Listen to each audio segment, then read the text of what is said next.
grid for race 2 for the NZ V8 Utes is a reversal of race 1's marble draw. Scott McKelvey and Peter Ward will start off the front row. Dave Kernahan alongside James Urquhart. Row 3 start for the Gypsy, Chris Pither. He's been in the wars. Peter Robb alongside him. Row 4, Simon Burns second in the championship alongside SOS Jeff Spencer. Dave Stewart's up next alongside championship leader Kane Lobb.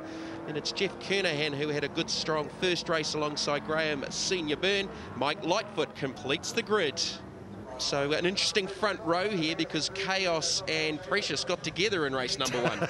They tangled. Both had mechanical problems as a result. So what's going to happen at the start of race 2?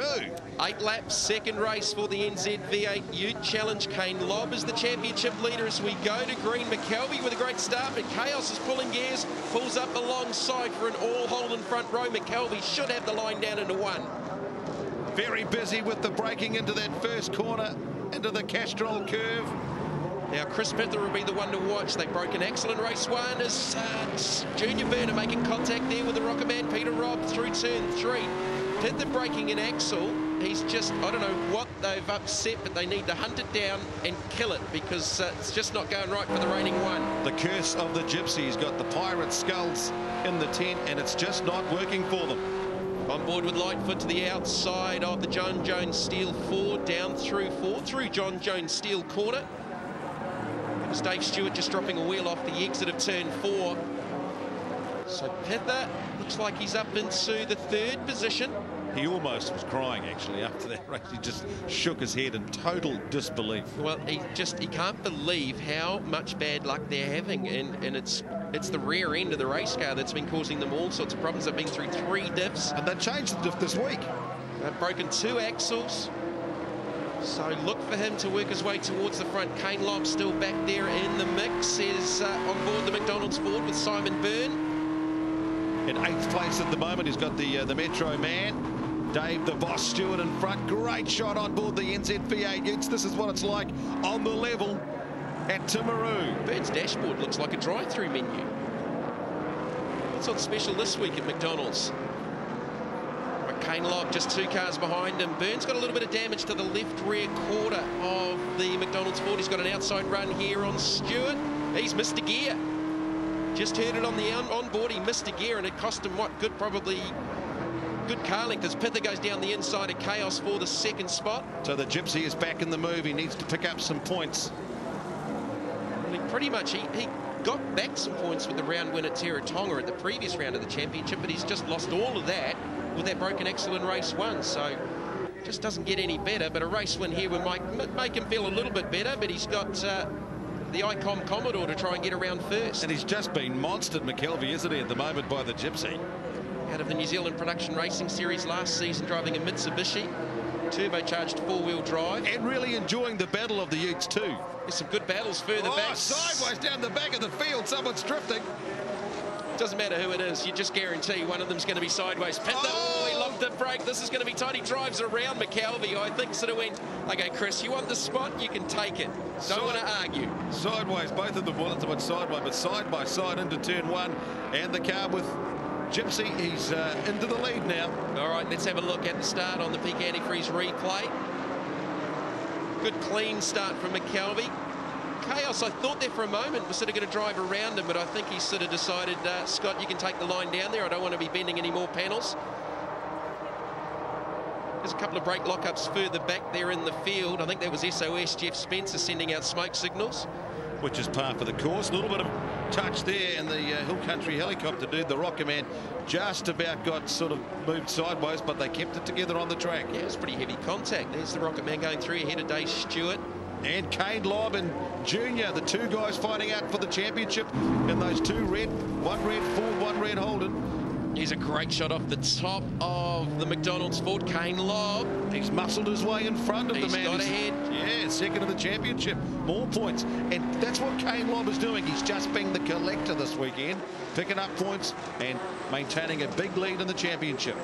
So just ahead of Kane Lobb is James Huggy Urquhart in the black Drummond and Etheridge Commodore. He had some dramas in race 1 with, I think, a rear diff seal breaking. That was Jeff Kernahan just stepping out.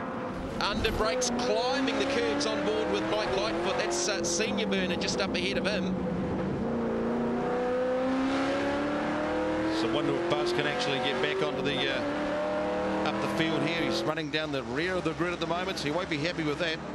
There's Kane Lobb with an inside run on Urquhart for the 7th position. Next up ahead will be Dave Stewart. 2 cars in behind. There's the McDonald's Ford. Look at Huggy's tailing it. It's that big left-hander. Huggy only knows one way, and that's sideways. If you're not driving sideways, why do you bother doing it? Well, it's not so much sideways, but just you see the way the rear just sort of steps out. You're going to nurse this thing around these tight parts of the corner. So Junior trying to work his way, a little bit of contact again, just about dislodging that front bumper. That was that early 3rd corner contact between himself and the Rocket Man. On board with Lightfoot with Graham Byrne ahead. Graham's been out for his early morning run this morning. He's probably one of the fittest guys, if not the fittest guy in the field. Yeah, Graham Byrne, 62 senior, in great shape, loves his motorsport, and looking for a clean, crash-free weekend in the John Jones Steel Car. I didn't say that, you did. If anything happens, that's your fault. That's his plan, mate. He can't blame us. Can't blame the curse of the commentators. It's not going to work for him. So Chris Pither is the race leader with a 3.3 second advantage over Scott McKelvey and driving away. Chaos in 3rd. Dirty Dave Kernahan in 4th. He had some mechanical issues in the first race as Simon Byrne goes by James Huggy Urquhart for the 8th position. Spence getting on the back of that McDonald's train. Makes a move on Huggy as well. Getting sideways out of 4. Interesting to see if McKelvey and Ward can hang on for a podium place as the Mark Cromie Holden Ute of Kane Lobb continues just to collect A points and places. Yeah, well, he's just gone by Peter Robb and Dave Stewart, so up into the 5th position for Kane Lobb. There's the chasing group behind Simon Byrne.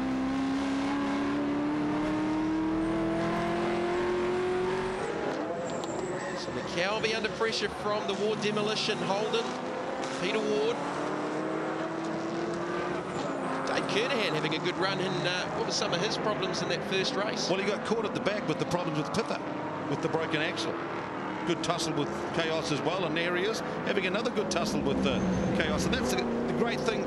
All the drivers will have their own little wee tussle with their mates. McKelvey, Ward, Kernahan all had a great tussle in race 1, and here they are back. But this time with the reverse marble grid draw, they get a chance to have a tussle at the front of the field and pick up some points. And a new lap record. Chris Pither on his last lap, he's got nearly a 6-second advantage, has just smashed the Timaru lap record for the NZ V8 Utes.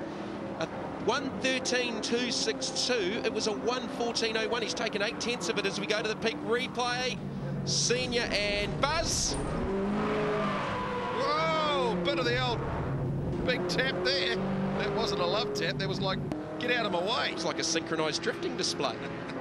So a new lap record for Chris Pither. That's a stunning lap. 13.2. He's taken 8/10 off Simon Byrne's lap record set here in March 2009. Here is the Gypsy and the Gallagher NZ Ford Falcon. So just looking at the race wins. Pither looking for race win number 4. That would tie him back with Kane Lobb.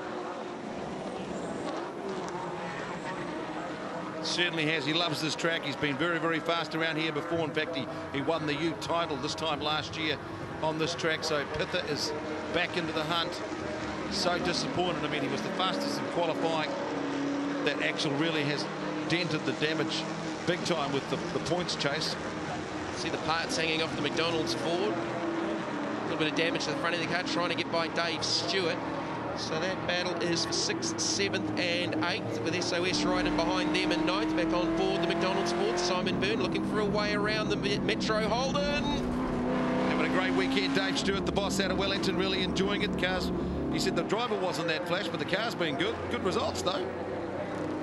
So just a couple to go. Pither looking for the victory. This is the midfield battle. The Rocket Man, the boss, Junior, and SOS. And he's going to hold them up, the Rocket Man. He's going to say, well, you want to get past me? Do your best, mate.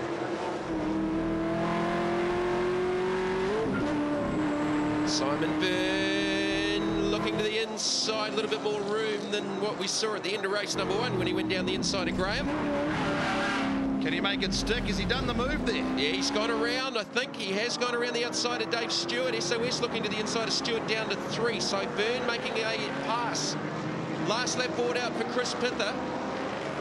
He's the next race ahead up the track, literally 10 seconds. There is the Gallagher Ford already.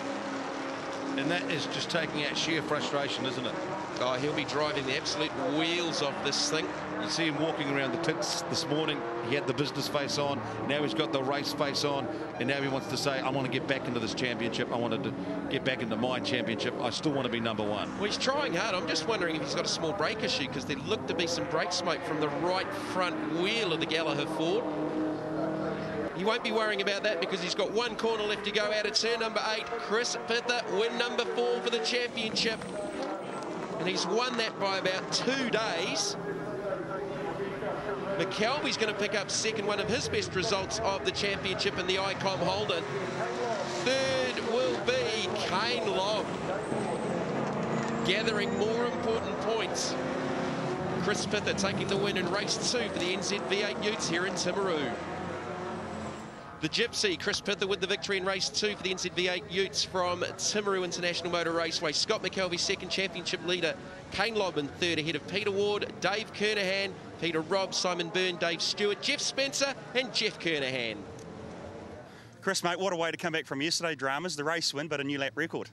Yeah, that's awesome. You know, I didn't actually realise that I'd broken the lap record then. We were doing sort of consistently low 13s, which was comfortable for me out there. And I guess what's disappointing is that we could have done that yesterday as well. But just a bit of bad luck there, and we've bounced back well, and hopefully continue this good results.